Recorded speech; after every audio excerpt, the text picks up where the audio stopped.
Hey everybody, it's Chainsaw Reacts with The Ghost and the Wife. Last night, we saw F9 in theaters. Now, you came out saying you loved it. I did. And all that. So, what were some of the things you liked most about it in terms of, was it story, the craziness? I'm assuming... I loved the craziness. All the action was good. Somebody didn't love it. Okay. But I liked all the action. And that teaser at the end. That was probably my favorite. The mid-credit scene? That was probably my favorite moment. Mm-hmm. But I also liked that we went and we saw Dom's past. Yeah, we saw, and I was quite surprised at how much we actually saw of that story. Yeah. Because they didn't show any of that in the trailers. No. Which isn't really a spoiler, because right away you see a flashback that really ties in. It starts off with that flashback. Yeah. And they cut back to that quite a bit. So, and it kind of ties in, of course, with John Cena being Jacob, Dom's brother. They have pretty much everybody back in this movie. Past, of course, Paul Walker, unfortunately, is not, because he passed away. Han's back. They got Han. It's so many, it's crazy how many people are in this world. And it's like, how many more characters can they bring in? You know, because I think they have pretty much everyone back, but I bet there might be somebody here or there we're not thinking about that they could bring back that in the final movies or something. But my thing is, I'm kind of split. I'm on the fence on it. It's like, each film, when they got into this idea of doing heist and doing all these crazier things each movie, in this one, they're embracing how crazy it is. They're embracing how ridiculous it is. So it's kind of where, is it getting too much? Maybe. But at the same time, they're embracing it. They're like, let's just go with it. Because you saw in the trailers, it's not a spoiler, they have a rocket attached to a car. You see it fly up in a... that was an interesting... So that was interesting. But the question is this. With how crazy and ridiculous some of the stuff they do in this movie is, where do they go in the final two movies? Because they can go crazier. You think so? You think? I feel like every movie they just get crazier and crazier and crazier. How'd you feel? This movie the action was definitely the craziest it's ever been. They went to space. Yes. How do you feel about the magnets? That added a whole nother dynamic. I liked that. Did you like that? Was cool. That whole thing where the car is pulled through a building and then into the truck. Yes. It's okay, first of all, that should have killed the driver in question. Yeah. But it didn't kill the driver in question. But it's just it was weird when they were using the magnets to pull the trucks in and then out, to hit the other cars, pulling the bad guys. But when they pull that car through that building, I'm because I remember seeing that in that trailer we watched, the second trailer we watched for the F9. Just watching it in the context is man, that really should have killed that person. But it didn't. It should have. But then again, it's it's Fast and Furious. It's a movie. It's a movie. I'm really excited because, like you said, the teaser, which we won't say because it's spoilers, but you should, if you haven't seen the film yet, watch. Such a good teaser. Watch to the mid-credits. You're going to be quite surprised. And there is an after-credit scene. But that's the mid-credits. Well, that's not the spoiler I'm talking about. The little tease during dinner, or I guess after dinner, during dinner. What? Oh, okay, the dinner scene. Yeah, okay. There's a dinner scene, but I'm saying... I love dinner scenes. Yeah, well, it's a mid-credit because before the actual black and white credits roll, they have those flashy credits. That's what I meant by mid-credit scene, because that's what it was. But regardless, there are two great teases at the end. They make you get you excited. The first tease before any of the credits rolled. The first one I loved. Mm-hmm. You're like, it just. I was I felt the anticipation. I'm oh. I love their dinners, but this one was special. It was. They found in my opinion, even though there's some people that are crapping on this movie, I felt they found a way to bring everybody into the film in some sort of capacity. They had a connection. And with Han, people are questioning, okay, so how's Han alive? Well, they tell you. They show you. You can believe it or not believe it, but they found a way to make it work. Yep. With how they've already established stuff in the universe. Mm-hmm. It's funny because I watched interviews with Vin Diesel, last night after you went to bed, of him just talking about the movie and stuff, and he keeps bringing up the mythology of our world and the mythology we've built. I'm he's taking this super serious, this whole thing they've been building. It's huge. It's insane. 9 movies. And now they're gonna split the final one into two, I believe, like two films. And then they're talking about Hobbs and Shaw 2, and they're talking about potentially I would love to see a Hobbs and Shaw 2. I think Jason Statham and The Rock. I mean, it was perfect. It was a really perfect duo because they hated each other. Yeah. So to pair them together. But this film is over the top in many ways, but I don't know where they can go from here, but I know they're going to outdo themselves in terms of the action and the stunts and everything. They're going to outdo it. I just don't know how, because I'm thinking they'll figure out a way. They've done so much crazy stuff, and they're like, okay, well, let's go to space. I mean, who thought of going to space? Well, like, that's been a joke for years, saying they should go to space. And the way that they drove Jacob and Dom, how they drove, and they flipped that huge and that semi-ish truck. Just and you see it in the trailers, like it just goes the way it just slow-mo. It's like, okay, and of course you had to have a big vehicle like that. Yeah. Because they've already done regular cars on the road during a big situation. We got to add a big armored layered truck. It's like a semi on acid or a semi on steroids, and it just can't get destroyed. Now, how'd you feel about Roman and his feeling invincible? Okay, so that's where it ties into them being self-aware. There are several moments that when you're watching the film that it really gets so self-aware, because at one point something happens to Roman. Won't say what it is. But Ludacris's character, what's his name? Ludacris's character in the movie? I forget his name. Is it No.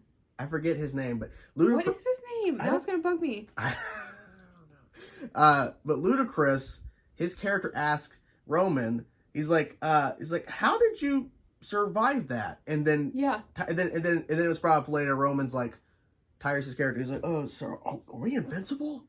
And it's like they're becoming so self-aware. And I think what they're doing, they're just embracing it. They're embracing how ridiculous this world is.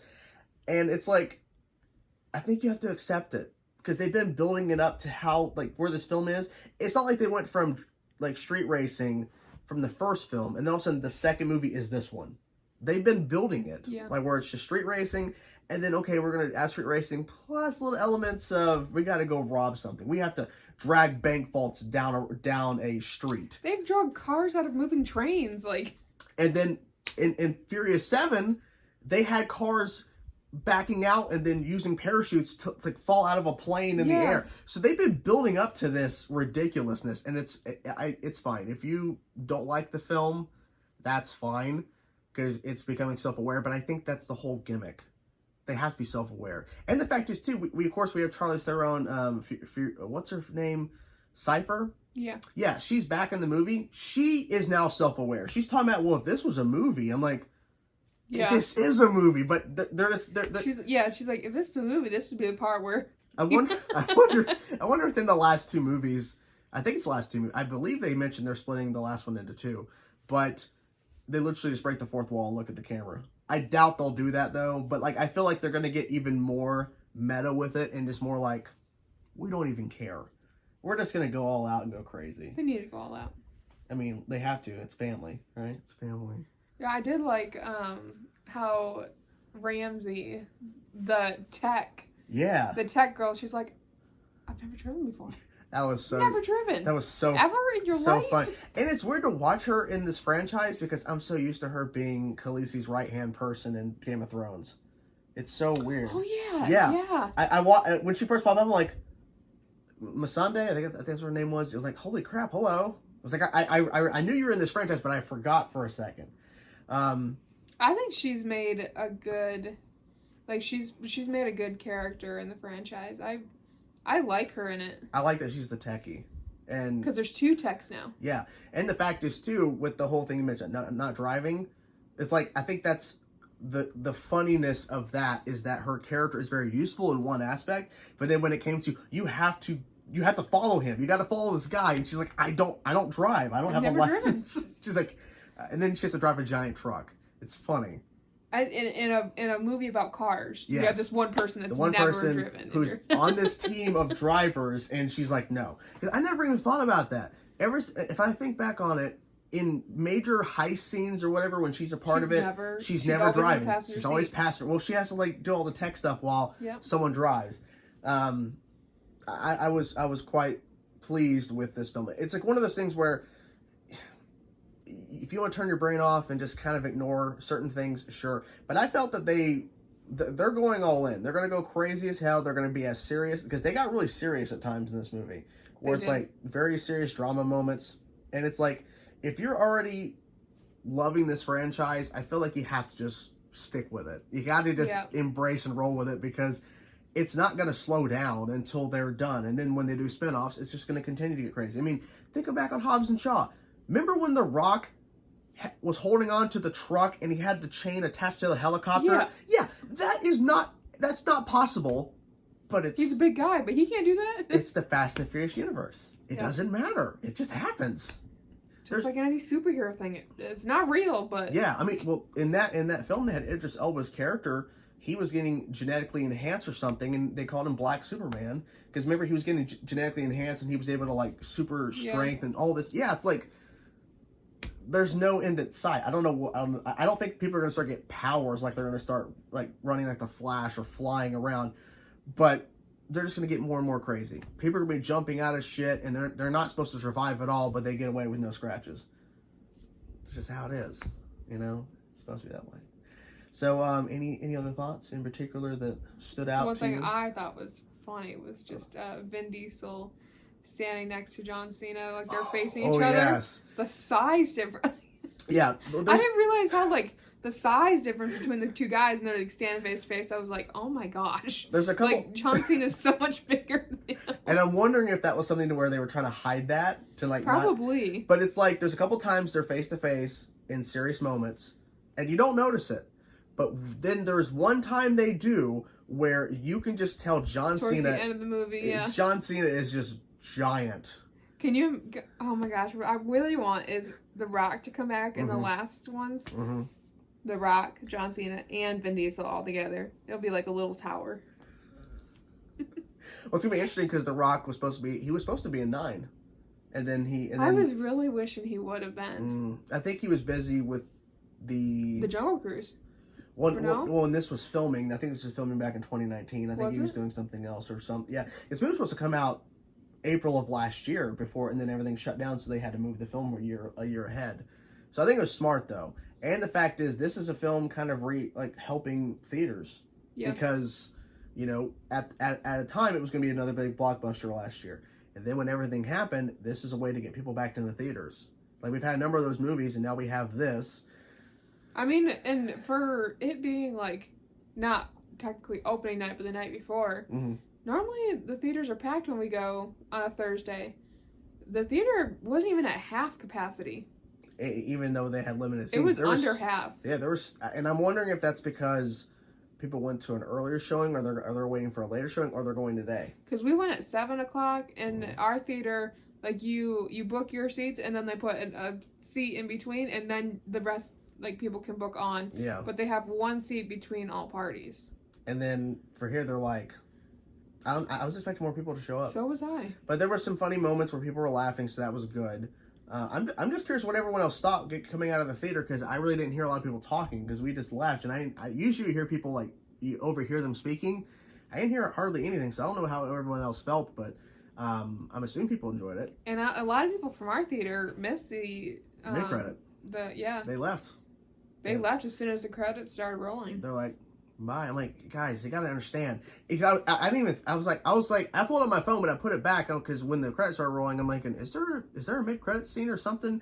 And you're like, I don't know, because I didn't know. I had a feeling there would be, since there's another one. I mean, yeah, because like they gotta lead up to what's going on. They gotta get people anticipating. Yeah. And that mid-credit scene is so interesting because there's so many directions they can take that. I didn't expect that to happen. No. I mean, it definitely was. I'm like, okay. What happened? Like, I didn't expect it at all. I'm assuming the scene's going to continue. Like, they probably shot the whole thing and they cut it there, and then we're actually going to see that unfold in the next one. I mean, clearly it's going to have to, because you can't like not show what happened. You got to show what's next. I want to know what led up to that moment. Yeah, especially. I was expecting to be a short review. We're almost 15 minutes in, but anyways, we're all done, everybody. Anyways, hope you guys enjoyed our review. If you haven't seen F9, I suggest go checking it out if you love the franchise. And if you've already seen F9, what did you think of it? Did you love it? Did you like it? Did you dislike it? Did you hate it? Are you just embracing the craziness? Whatever thoughts you have, let us know in the comment section below. You know what? Maybe this weekend we do like a live stream actually talking about the spoilers. Maybe. People are interested if you want to see that. Yes. Just let us know. Let us know. I might be there. No, she won't. She'll be sleeping. I would talk about spoilers. Okay. Spoilers. I mean, there is a lot of spoilers to talk about. I mean, I'll be doing the live stream by myself. He'll be sleeping. Yeah, I'll be sleeping. As he does. Every day. Hope you guys enjoyed the review. Peace. Oh, talk to you guys soon. I already said it. Okay.